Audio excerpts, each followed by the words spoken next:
बुजुर्ग फरमाते मैंने दुआ मांगने का तरीका अपनी बीवी से सीखा। हजरत वो किस तरह? फरमाने लगे मेरी बीवी ने ना मुझे कोई काम बताया, कुछ पैसों की जरूरत के लिए कहा, तो मैंने उसे कहा कि भाई अभी मेरे पास नहीं है, कुछ दिनों में आते हैं तो मैं दे दूंगा। औरतों की आदत होती है, वो बार बार याद कराती हैं। 2-4 दिनों के बाद फिर उसने कहा हजरत वो मैंने कहा था कुछ पैसे, मैंने उसे कहा कि अभी मेरे पास नहीं है, कुछ दिनों में मिलते हैं तो मैं तुम्हें दे दूंगा। उसने कुछ दिनों के बाद फिर कहा हुजूर वो मैंने कुछ पैसे कहे थे। फरमाते मैंने डांट दिया, मैंने कहा कि क्या तू रोज मुझे शर्मिंदा करती है, कहा ना मेरे पास नहीं है, होंगे तो दे दूंगा, तू रोज याद कराती है।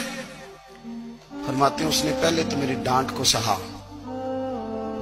फिर मेरे सख्त जुमलों ने उसकी आंखों में आंसू पैदा कर दिए, फिर उसने अपने आंचल में अपने उस दुख को समेटा और फिर उसने एक जुमला कहा तो मैं रो पड़ा और मुझे अपने रब से मांगने का तरीका आ गया।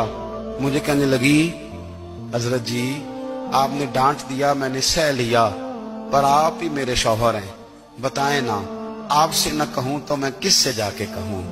फरमाते हैं मैं रो पड़ा और मैं खुल के रोया और मैं तड़प के रोया और फिर मेरी सिसकियां बंद गईं। तो मुझे कहने लगी आपको क्या हुआ? मैंने कहा मुझे भी दुआ मांगनी आ गई है। जब मैं उसे कहूंगा ना अल्लाह तू ही मेरा रब है, मैं तुझसे न कहूं तो मैं किससे जाके कहूं, मैं क्यों किसी बंदे से सवाल करूं, मैं क्यों किसी दुनियादार से कहूं, मैं तेरे बंदों का नेक बंदों का वसीला लेके तेरे महबूब की गुलामी लेके तेरी बारगाह में आया, तुझसे ना मांगूं तो किससे मांगूं। समझ आ गई है, जब मैं इस रंग में मांगूंगा तो तेरा रब मेरे ऊपर बड़ा ही फजल फरमाएगा।